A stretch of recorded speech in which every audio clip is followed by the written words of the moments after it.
ఆ సమయంలో కూడా ఈ ప్రజల ఆహాకారాలకు ఒక కరెక్ట్ నాయకుడు కావాల్సినటువంటి అవసరం ఏర్పడ్డది. ప్రధాన ప్రతిపక్షంగా ఉన్నటువంటి సోషలిస్ట్ పార్టీ యొక్క మూల నాయకుల్ని మొత్తం రాజకీయ గణమే కానీ, విద్యార్థి గణమే కానీ, యువతరమే కానీ అందరూ కూడా ఆయన తలుపు తట్టినటువంటి పరిస్థితి.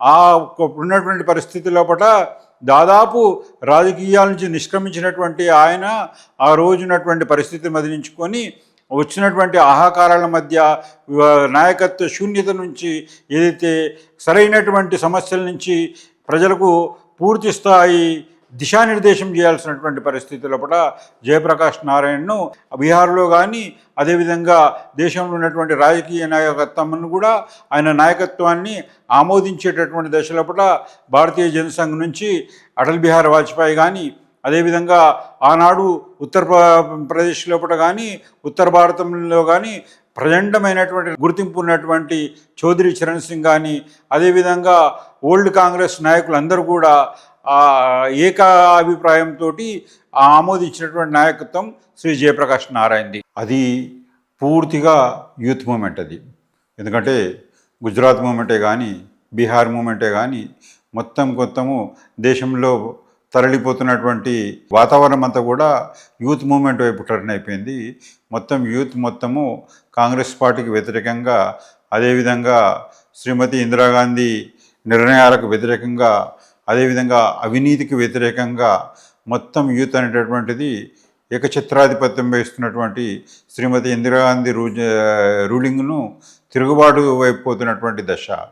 అటువంటి దశ లోపల విద్యార్థులందరికీ యూత్ కంతడు కూడా ఒకే ఆశాజ్యోతి, దేశం మొత్తం మీద ఒకే నినాదం ఏంటంటే అంధేరే మే ఏక్ ప్రకాష్ జయప్రకాష్ జయప్రకాష్. ఈ నినాదం దేశం మొత్తం మారుమోగుతున్నటువంటి పరిస్థితి.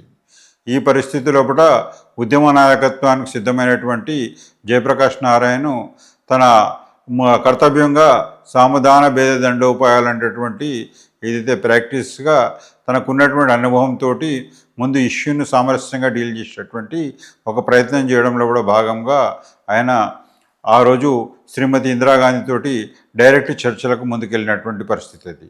అయితే శ్రీమతి ఇందిరాగాంధీ జయప్రకాష్ నారాయణతో ఉన్నటువంటి వ్యక్తిగత సంబంధాలు అనేటటువంటి దాన్ని పక్కన పెట్టుకొని ఇది రాజకీయ చర్చగా మాత్రమే భావించి ఆయన ఆ రోజు ఉన్నటువంటి సింపుల్ డిమాండ్ ఏంటిదంటే అవినీతికి వ్యతిరేకంగా ఏదైతే విద్యార్థులు ఉద్యమం చేస్తున్నారో అవినీతికి ప్రధానంగా ఉన్నటువంటి ఆ ముఖ్యమంత్రులను మీరు తీసేసి ఒక సామరస్య వాతావరణం నెలకొల్పాలనేటటువంటిది ఒక సాధారణమైనటువంటి జెన్యూన్ డిమాండ్ అది.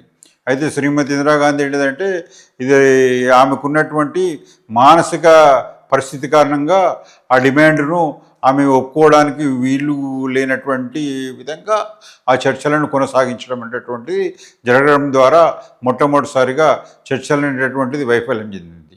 ఈ వైఫల్యం చెందిన చర్చలపైన దేశం ఒక్కసారి బగ్గుమనేటటువంటి పరిస్థితికి వచ్చింది. విధిలేని పరిస్థితుల పట జయప్రకాష్ నారాయణ తన ఉద్యమాన్ని ఏదైతే ప్రజల నుంచి వస్తున్నటువంటి ఆమోదం కారణంగా ఈ అవినీతి వ్యతిరేక ఉద్యమం అనేటటువంటి దాన్ని ముందుకు తీసుకుపోతున్నటువంటి పరిస్థితి. సరిగ్గా అదే సమయంలో మే 8వ తేదీ 1974లో అంతక్రితము ఉన్నటువంటి వాతావరణం ప్రకారము ఇక్కడ ఉన్నటువంటి దేశంలో ఉన్నటువంటి ఏదైతే ఆర్థిక అదేవిధంగా అశాంతి సంతులనం, నిరుద్యోగము, తక్కువ వేతనము ఇవన్నిటిని కూడా కలుపుకొని రైల్వే కార్మికులు వచ్చినటువంటి ఒక అశాంతికి అనుకూలంగా ఆ రోజున్నటువంటి రైల్వే వర్కర్స్ అందరూ కూడా ఒక పెద్ద ఎత్తున అన్ని ఆర్గనైజేషన్స్ యూనిట్ అయి జార్జ్ ఫెర్నాండెస్ నాయకత్వంలో ఒక స్ట్రైక్ అనేటటువంటిది దేశవ్యాప్త స్ట్రైక్ అనేటటువంటిది పిలుపునివ్వడం జరిగింది. అది జార్జ్ ఫెర్నాండెస్ నేతృత్వంలో వహిస్తున్నటువంటి ఈ రైల్వే ఉద్యమం అనేటటువంటిది మొత్తం దేశంను ప్రభావితం చెందించడం కాక దాదాపు 3 నెలల పాటు మొత్తం రైల్వేలను స్పందించడం కాక డైరెక్ట్ ఈ స్ట్రైక్లో కూడా పార్టిసిపేట్ చేయడము, అదేవిధంగా మొత్తానికి 3 లక్షల మంది ప్రత్యక్షంగా పరోక్షంగా పనిచేయడం అనేటటువంటి కారణంగా దేశ చరిత్రలోనే అతిపెద్ద శ్రామిక ఉద్యమంగా ఇది డెవలప్ కావడం అనేటటువంటిది మరొక కీలకమైనటువంటి పరిణామం.